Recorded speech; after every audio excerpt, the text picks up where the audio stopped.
dynamic personality like Dr. Purushottam Bung as our director. Dr. Bung is an engineer with a rich experience of around 29 plus years in academia and industry. He completed PGDM from University of Melbourne, Australia, also known as Melbourne Business School, and MBA from Monash University, ranked 42nd globally by QS Global University Rankings 2024. He is on the expert advisory editorial panel of many institutions, universities, NGOs and journals. He has presented and published 30 plus research articles in national and international refereed journals. Dr. Bung was conferred Best Academic Leader of the Year by BMA, that is the Bangalore Management Association, during 65th Anniversary Award 2022. He is the member of many associations and institutional bodies. He was elected the Fellow of World Academy of Productivity, Sciences and at Beijing, China in 2019. He is also a Research Fellow of Institute of Productivity, UK. Dr. Bung has been offering management consultancy services to local businesses, institutions and entrepreneurs. He has been undertaking several funded research projects in various domains. Dr. Bung has been training professionals on building entrepreneurial skills, design thinking, leadership skills and yoga. Sir has always been a strong support system in every event and activity at RVIM. It's a pleasure to have you here, sir. I now request you to share your insights with the gathering.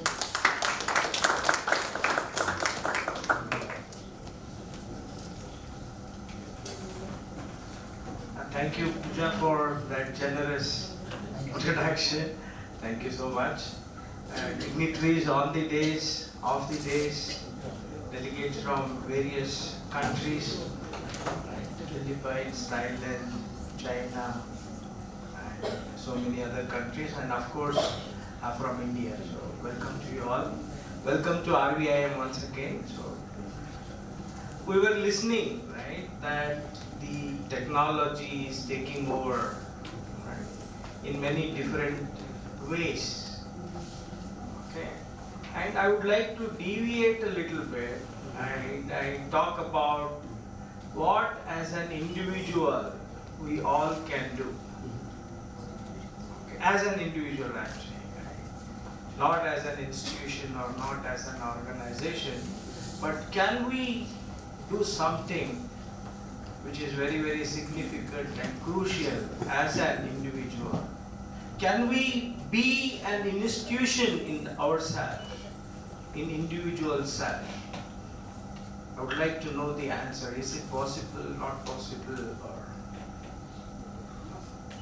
possible? Yes. Yeah? So each one of us can be an institution in himself or herself. And how we can be an institution in oneself. Okay. One very good example is amongst us today. It is none other than Bholanath Datta, right? One single man army who is running that MTC Global, contributing so much of innovative thinking into the space of education. How we can make it more innovative, bring novelty to the education. Lot of discussions he initiate on his platform, then convert those discussions into proceedings in the form of books, okay, so that each one of us can get benefited, right? When I really look into, what are the called, salient features of people like Bholanath Datta. And there are many examples I will quote, right?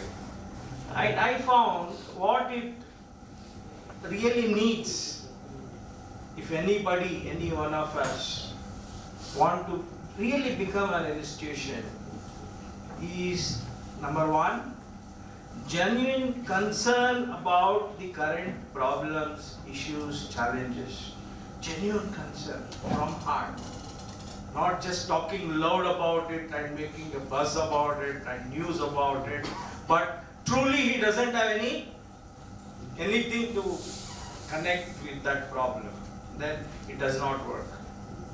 One should have a genuine concern to address those problems, challenges, issues, and of course willingness to do something about these problems. Strong willingness is of course required, but only willingness is not enough.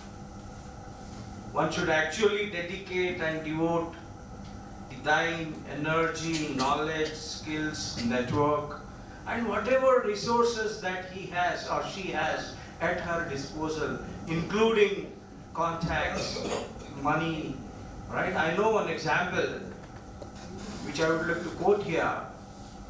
Professor Krishna Kumar, I don't know how many of you heard about him. He is now around 78, founding director of Indian Institute of Management, Kozhikode.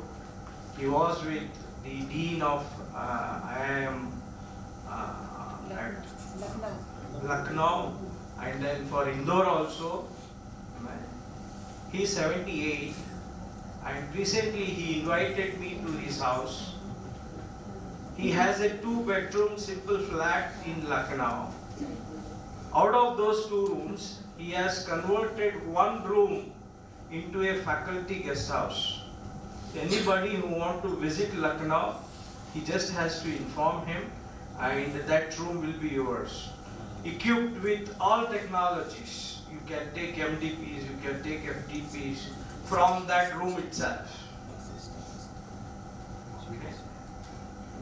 And just go back by 10-20 years, entire IIM's intake was around 2,000 of India, such a big country with a population of 150 crores.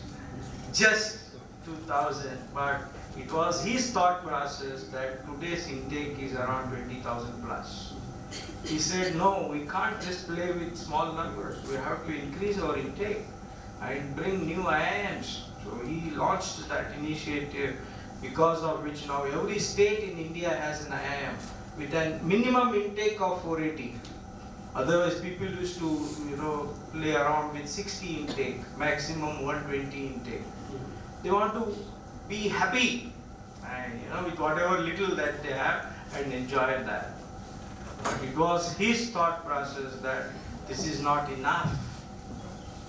We need to do more, and he is the one who said we should take the management education and connect with all the SAARC countries to begin with. All the 8 countries which are part of SAARC. So we have many such examples who have been doing this. Okay. Another good example is our own founding members of this trust, RSST we call Rashtriya Shikshana Samiti Trust. We started with just 8 students in 1 classroom, rented classroom, 1 room. It was their efforts, the founding members, founding people like M.K. Panduranga Sethi sir, and Shivananda Sharma sir, T.A. Padu sir, and of course the family of Kasturi Ranga sir, who contributed immensely without worrying about what I will get. Without any expectations, 0 expectations, they only gave, right? Those are the attributes, salient features, if you really want to become an institution. Okay? And of course, my day starts with reading the mail from Bholanath Datta. He shoots mail every day morning. Those who are on MTC Global, okay, he just leave us with a thought, which keeps tinkering around in our brain. What is this? Why is he talking like this? What we can do about it as a teacher, as a fraternity of an education system. What is that we can do? How is that we can contribute in whatever little way that we can?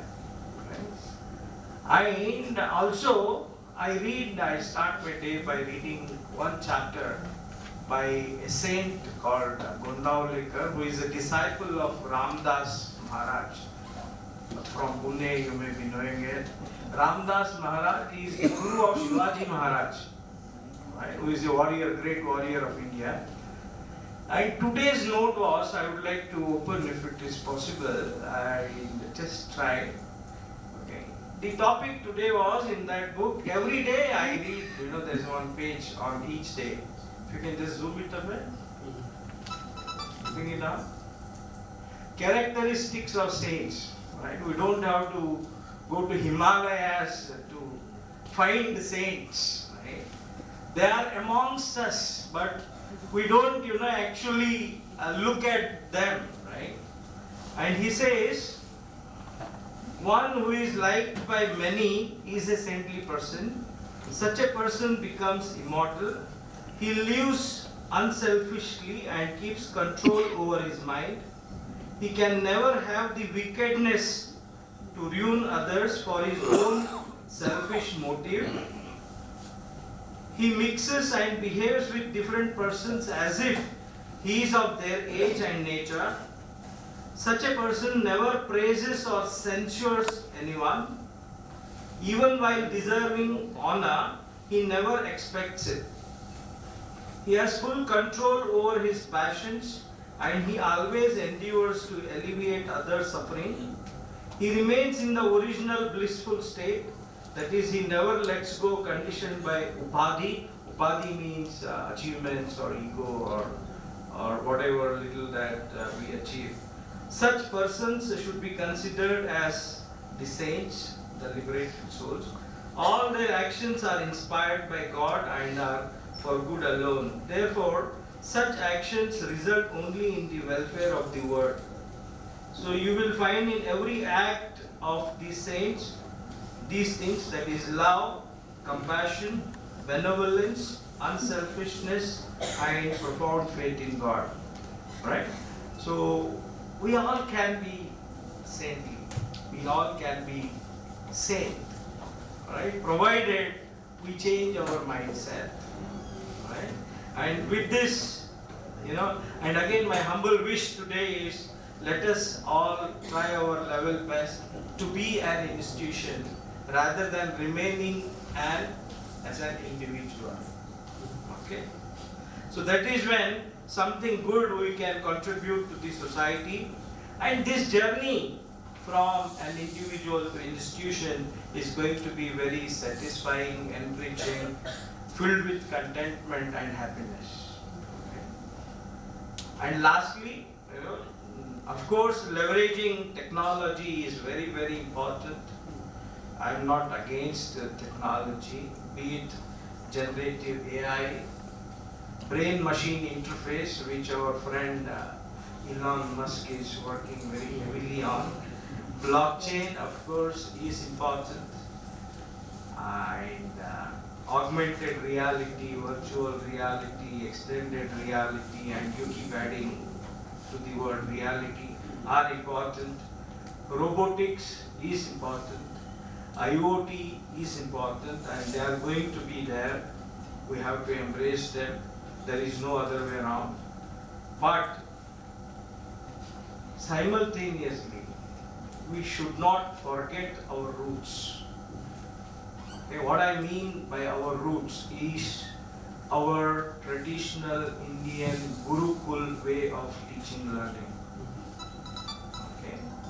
Recently, we had an interaction with Professor Barbara Oakley, who is the celebrated author on Coursera.